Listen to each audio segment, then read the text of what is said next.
Hello everybody, good people of the world. I am coming to you because everything is not always sunshine and rainbows when we're doing furniture, right? You can see this piece behind me. Let me give you a kind of a clip of what it looked like before. I had this great plan.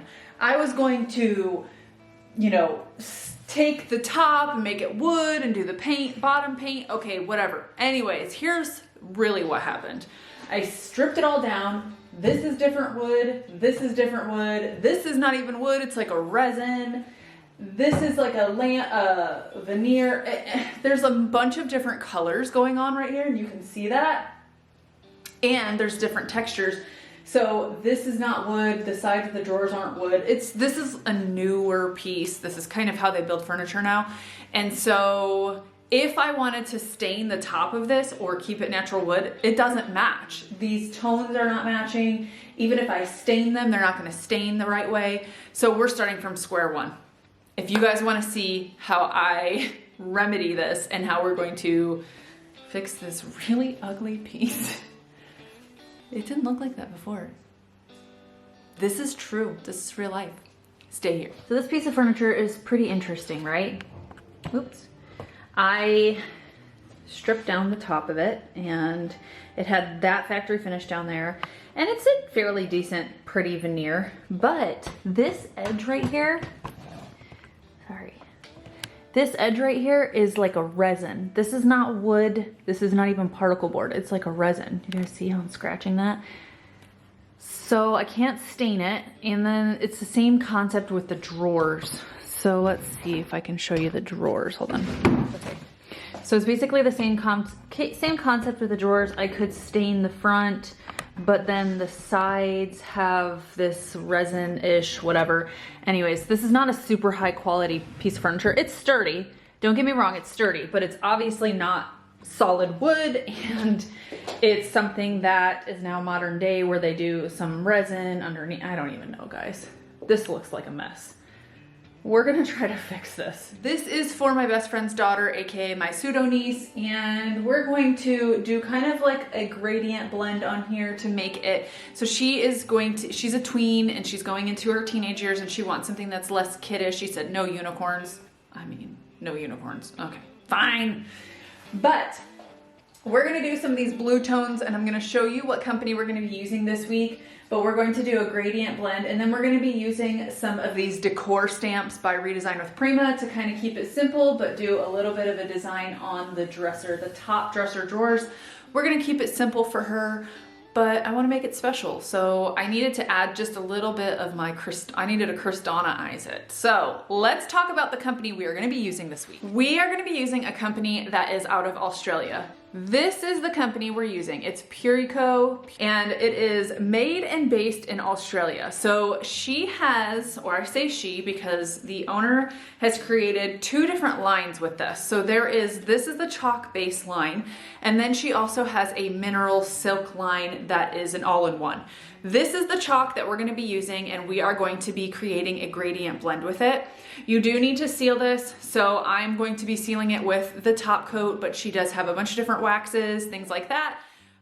The colors I'll be using today are Inkwell, Colonial, and Reef in the Pureco chalk line. The first thing I'm going to do is, okay, so I messed up this piece before, but I had prepped it before and then it got dirty again. So what I'm going to do is clean the entire piece really well.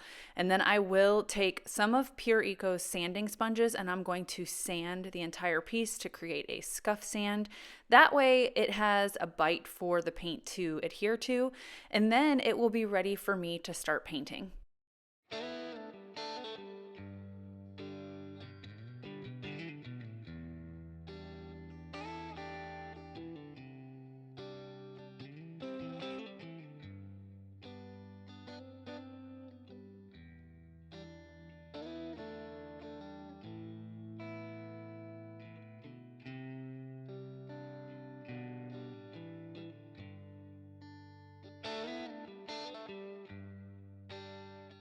I am going to do a gradient blend on this, so I'm going to start with the dark color first, which is Inkwell, and we're going to start from the bottom and work our way up to the top. So we're going to go from dark to light.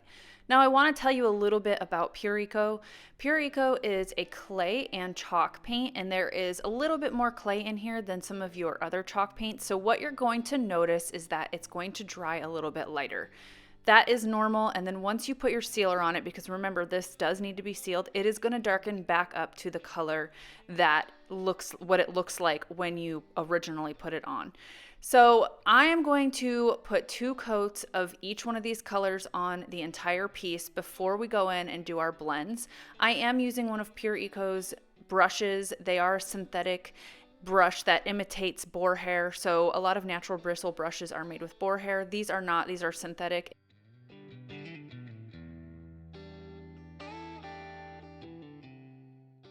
Next color I'm going to use will be Colonial, and we're going to apply that to the center, and we're going to do 2 coats of that. Colonial is kind of like a grayish blue color, but I want you to note at the bottom right there, if you can see where the inkwell is, how once it starts drying, some of it is lightening up. Totally normal, don't freak out. Once you put your sealer on again, it is going to darken back up.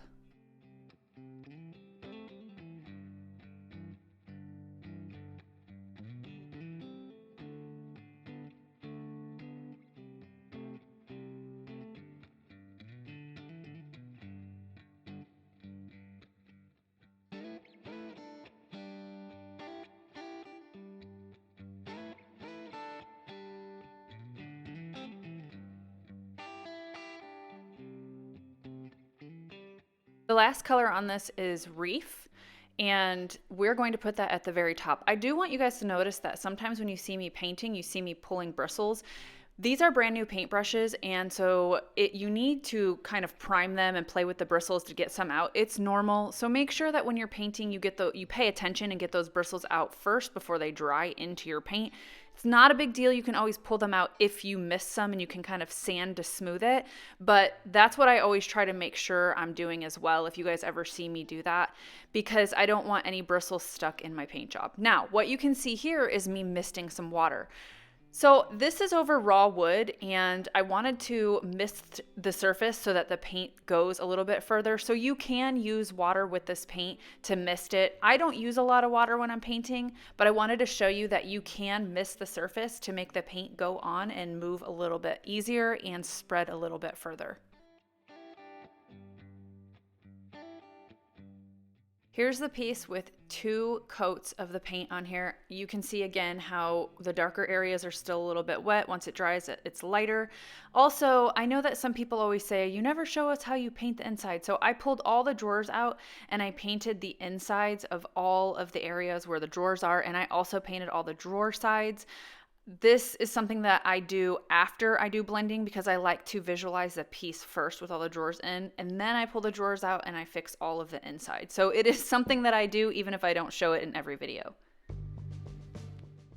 Okay, so blending with a paint that has a high amount or a considerable amount of clay in it to where it makes it dry a little bit lighter is easy. It's super easy and it blends really beautifully. But what I'm doing right now is I am kind of just priming the surface with water, and I'm just taking my clean, dry, neutral brush and trying to spread that water on there. So that way I can see where the transition lines are, where they're actually going to be and what it's going to actually look like. So I like to mist the surface with water first and just lightly go over it. That way I can see where all of my lines are, and that way when I start blending, I know exactly where I'm doing it. So the first thing I'm going to do is go in with Inkwell, and I'm going to go over that transition line and go up into the Colonial a little bit. Remember, I'm using a light hand with this. Then I'm going to take the Colonial and go down into the Inkwell. Because this is a clay and chalk paint, this is going to blend so easy. And so I am just misting the surface, cleaning up some of my brushes. I'm going to go in with my Colonial and go up into the Reef. And I'm going to go over too. So I'm going to do this in sections. I'll go over to the other side that's already blended. And I just use a light hand. You really don't need a lot of paint and you don't need a lot of pressure. And so now we're going with Reef, and I'm going to go down into the Colonial. One thing I want to talk to you about when it comes to a clay and chalk paint is the properties of reconstitution. So reconstitution means that it is going to reactivate with water, which is a really good thing for blending. And it's also a really good thing for you to not have any hard lines. So now what I'm doing is going with a clean, dry, neutral brush after I spritz the whole area, and I'm just going to lightly go over it, horizontal, vertical, and this is going to just smooth together so, so beautifully.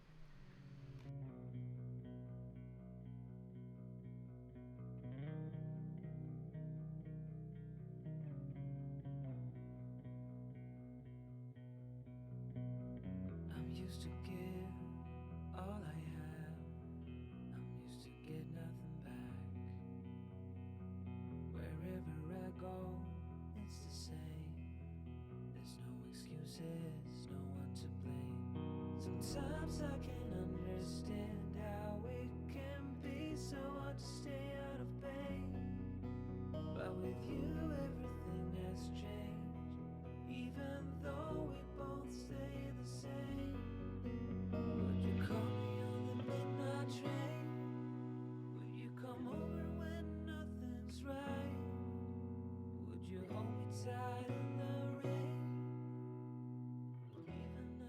My niece wanted this simple but boho, so we are going to use some Redesign with Prima Decor stamps. It does have a clear coat on it, and then what you're going to do is you're going to pull that stamp from the other protective layer. Make sure you keep both of them so that you can put that back in there after you clean your stamp.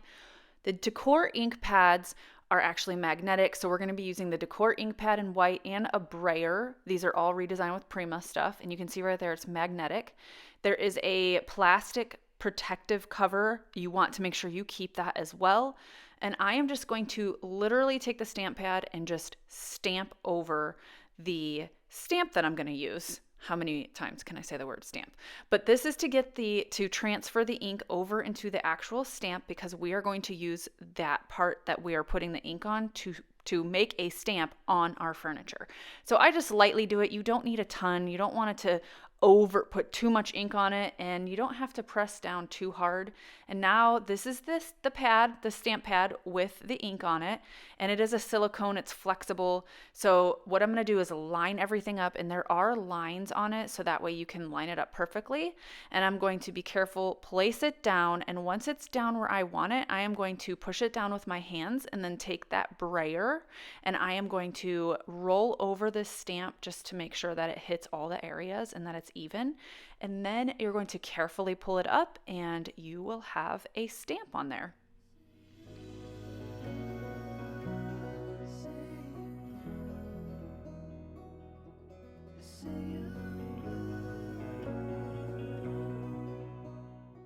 In order to cover the whole drawer, I had to repeat the process, and I only put ink on the areas where I'm going to place the stamp.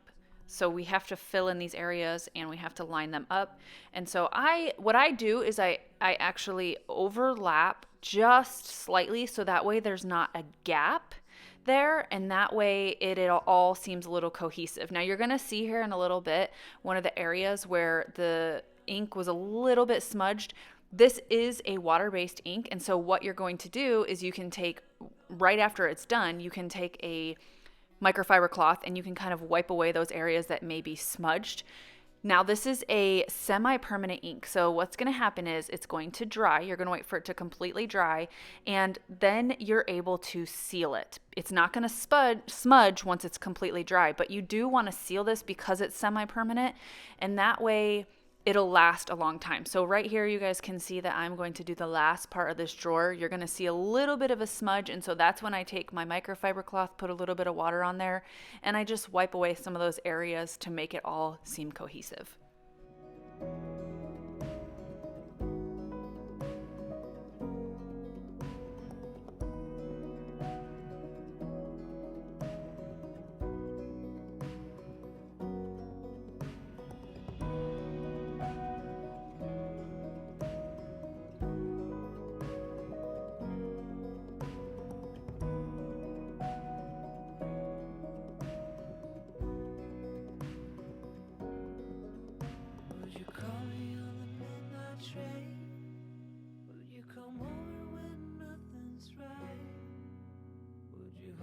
Tied in the rain.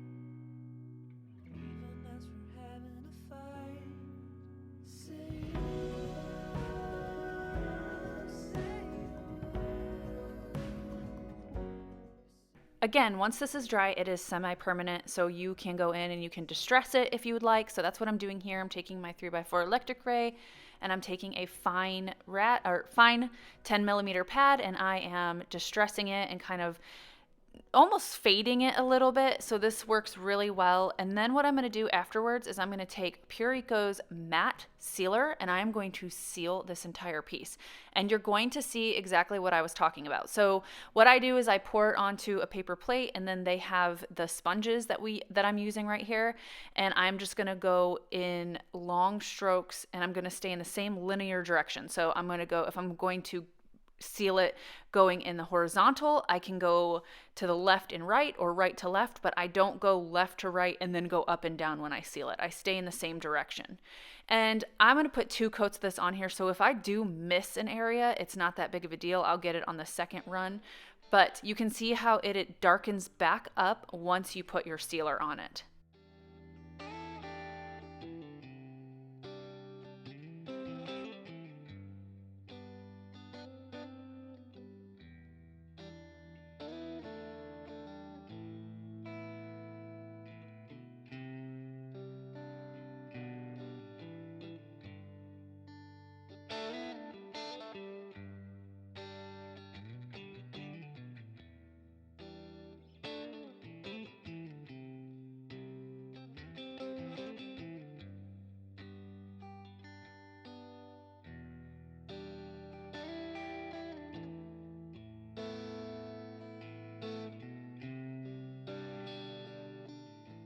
Generally what boho is it's a mix of different colors, patterns, different woods, different paints, things like that. And so we are going to finish this off with these wooden knobs or handles.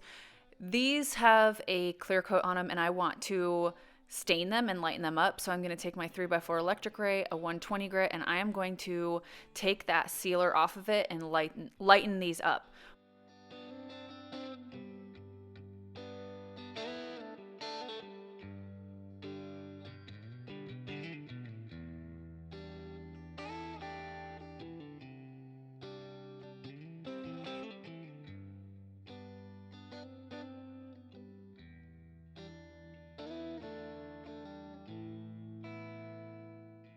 Once I've removed that from all of the handles, I'm going to take Pureco's Stain and Glaze in the color Whisper, which is a white color, and I am going to go over all of the handles. So I'm going to go over the handles, and then I am going to wipe it back gently with a microfiber cloth, and what that's going to do is lighten it up. Now you don't have to stain, or you don't have to seal this stain, it's self-sealing, but I'm still going to do it anyways. I'll end up using their matte sealer once it's completely dry, because I know that my niece is going to be opening and closing this, so it never hurts to seal things even if it doesn't need to be sealed, and I'm just going to continue to do that on all of the handles.